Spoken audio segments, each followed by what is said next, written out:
স্বপ্নাদেশে তৈরি হয়েছিল আদ্যাপীঠ। জানুন মন্দিরের সময় ভোগ থেকে সমস্ত খুঁটিনাটি। দক্ষিণেশ্বরে কিছু দূরেই দেবী আদ্যার এই পীঠস্থান। এই আদ্যাপীঠের সঙ্গে জুড়ে রয়েছে নানান অলৌকিক কাহিনী। পশ্চিমবঙ্গের প্রসিদ্ধ কালী মন্দিরগুলির মধ্যে অন্যতম হচ্ছে আদ্যাপীঠ। দক্ষিণেশ্বরের কিছু দূরেই দেবী আদ্যার এই পীঠস্থান, যেখানে দেবী কালী আদ্যাশক্তি মহামায়া রূপে পূজিত হন। মন্দিরটি প্রতিষ্ঠা হয় রামকৃষ্ণদেবের শিষ্য শ্রী অন্নদা ঠাকুরের হাত ধরে। এই আদ্যাপীঠের সঙ্গে জুড়ে রয়েছে নানান অলৌকিক কাহিনী। মন্দিরের প্রতিষ্ঠাতা অন্নদাচরণ। আদ্যাপীঠ মঠ প্রায় 27 বিঘা জায়গা জুড়ে অবস্থান করে। এই মন্দিরে দেবী আদ্যার মূর্তি ছাড়াও রয়েছে রাধাকৃষ্ণ ও শ্রীরামকৃষ্ণের ধ্যানরত মূর্তি। মন্দিরের প্রতিষ্ঠাতা অন্নদা ঠাকুর ছিলেন বাংলাদেশের চট্টগ্রামের বাসিন্দা। তার পৈতৃক নাম অন্নদাচরণ ভট্টাচার্য। তিনি আয়ুর্বেদিক চিকিৎসক হতে চেয়েছিলেন। সালটা ছিল বাংলার 1321। চট্টগ্রাম থেকে কলকাতায় কবিরাজি পড়তে এসে কলকাতার আমহার্স্ট স্ট্রিটে এক বন্ধুর বাড়িতে তিনি থাকতেন। সেখান থেকেই বৃত্তি নিয়ে পাশ করেন কবিরাজি। বন্ধুর বাবার সাহায্যে কবিরাজির ডিসপেন্সারির জন্য দোকান ভাড়া নিয়েছিলেন। আদ্যাপীঠ মন্দিরের প্রতিষ্ঠাতা অন্নদা ঠাকুরকে স্বপ্নাদেশ দেন আদ্যা মা এবং শ্রী রামকৃষ্ণ। অন্নদাচরণ একদিন স্বপ্নাদেশ পান শ্রীরামকৃষ্ণের। স্বপ্নাদেশে শ্রীরামকৃষ্ণ তাকে ইডেন গার্ডেন্সে গিয়ে সেখানে ঝিলের পাশে নারকেল এবং পাকুড় গাছের কাছ থেকে কালী মূর্তি নিয়ে আসতে বলেন। স্বপ্নাদেশ অনুযায়ী তিনি সেখানে যান এবং ঝিলের পাশ থেকে 18 ইঞ্চি আদ্যা মায়ের কুষ্টি পাথরের মূর্তি পান। সেদিন ছিল রাম নবমী তিথি। রাতে দেবী তাকে দেখা দিয়ে বলেন, অন্নদা, কাল বিজয়া দশমী, তুমি আমায় গঙ্গায় বিসর্জন দিও। অলৌকিক কাহিনী। দেবীর এই কথা শুনে অন্নদা এক প্রকার আঁতকে ওঠেন। সে ভাবতে থাকে পূজা পাঠ না করায় মা রাগ করে চলে যাচ্ছেন। তখন দেবী বলেন, আমি শুধু স্বাস্থ্যবিহিত মতে পুজো পেতে চাই তা নয়।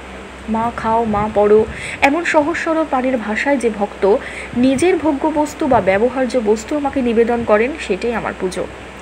যদি কোনো ভক্ত আমার সামনে আদ্যস্তোত্র পাঠ করে তাহলে আমি বিশেষ আনন্দিত হই। এরপর দেবী আদ্যস্তোত্র বলেন এবং অন্নদা তা লিখে রাখেন। সেই স্তোত্রই বর্তমানে আদ্যাপীঠে পাঠ হয়। শ্রীরামকৃষ্ণদেবের থেকে দীক্ষা। পরে দেবী আদ্যা স্বপ্নাদেশের মতো অন্নদা বিজয়া দশমীতে মূর্তিটি বিসর্জন দেন মাঝগঙ্গায়। স্বপ্নাদেশ মতোই মূর্তিটির ছবি তুলে রেখেছিলেন অন্নদাচরণ। সেখান থেকেই তৈরি হয় বর্তমান আদ্যা মূর্তি। বাংলা 1325 সালে শ্রীরামকৃষ্ণ তাকে স্বপ্নে সন্ন্যাস দীক্ষাও দেন। শ্রীরামকৃষ্ণদেব অন্নদাকে বলেন, তোর কবিরাজি ব্যবসা হবে না। অন্নদা ঠাকুর সকলের জন্য ভাবনা। অন্নদা ঠাকুরই ঠিক করে গিয়েছিলেন আদ্যাপীঠ মন্দিরের আয় থেকে বালকদের জন্য ব্রহ্মচর্যাশ্রম এবং বালিকাদের জন্য তৈরি হবে আর্য নারীর আদর্শ শিক্ষাদান কেন্দ্র। এছাড়া সংসার বিভাগী গৃহস্থের জন্য তৈরি হবে বানপ্রস্থাশ্রম এবং সংক্রামক ব্যাধি নিবারণের চেষ্টা বা হাসপাতালও তৈরি করা হবে। অন্নদা ঠাকুরের প্রয়াণ। বাংলার 1335 সালে অন্নদা ঠাকুর পুরীতে শেষ নিঃশ্বাস ত্যাগ করেন। তার প্রয়াণের এত বছর পরেও ভক্ত শিষ্য ব্রহ্মচারীরা সেই নির্দেশ মানছেন অক্ষরে অক্ষরে। সময়ের সঙ্গে সঙ্গে অ্যাম্বুলেন্সে তৈরি হয় ভ্রাম্যমাণ চিকিৎসালয়। আদ্যাপীঠের ভোগ।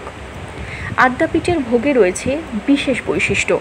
দেবী আদ্যার জন্য 12.5 সের চাল রান্না হয়। রাধাকৃষ্ণের জন্য 32.5 সের চাল বরাদ্দ রয়েছে এবং রামকৃষ্ণ পরমহংসদেবের ভোগ রান্না হয় 12.5 সের চালে। সেই ভোগ পঞ্চব্যঞ্জনে নিবেদন করা হয়। এর সঙ্গে থাকে বিশেষ পরমান্ন ভোগ। অন্নদা ঠাকুর নির্দেশ দিয়েছিলেন, বৃহৎ ভোগ মন্দিরে যাবে না, মন্দিরের পাশে ভোগালয় তা সাজিয়ে দেওয়া হবে, সেখানেই নিবেদন করা হবে ভোগ। তার নির্দেশ মতো শুধুমাত্র পরমান্ন ভোগ দেবীর কাছে যায় আজও। এছাড়া রাতে নিবেদন করা হয় ঘি এবং উৎকৃষ্ট চাল দিয়ে তৈরি হয় অমৃত ভোগ। বিশেষ ভোগের খাওয়ার নিয়ম। আদ্যাপীঠের ভোগ খেতে চাইলে কুপন কাটতে হয়, যার মূল্য 60 টাকা, তবে অর্ধেক টিকিটও কাটা যায়, যার মূল্য 30 টাকা। রাত 9টা থেকে দুপুর 12টা 30 পর্যন্ত কুপন কাটা যায়। সকাল 11টা 45 থেকে বেলা 1টা পর্যন্ত ভোগ দেওয়া হয়। তবে এই সময়টা নির্ভর করে ভক্তদের সংখ্যার উপর। কিভাবে যাবেন আদ্যাপীঠ? শিয়ালদা স্টেশন থেকে দক্ষিণেশ্বর স্টেশন নামতে হবে। এরপর অটো, টোটো কিংবা রিক্সা করে কিছুক্ষণ দূরত্বে মন্দিরে পৌঁছে যাবেন। এছাড়া বাস বা মেট্রো করেও দক্ষিণেশ্বর যেতে পারেন। এরপর একইভাবে টোটো কিংবা অটো বা রিক্সা করে আদ্যাপীঠ কালী মায়ের মন্দিরে পৌঁছাতে পারেন। ধন্যবাদ।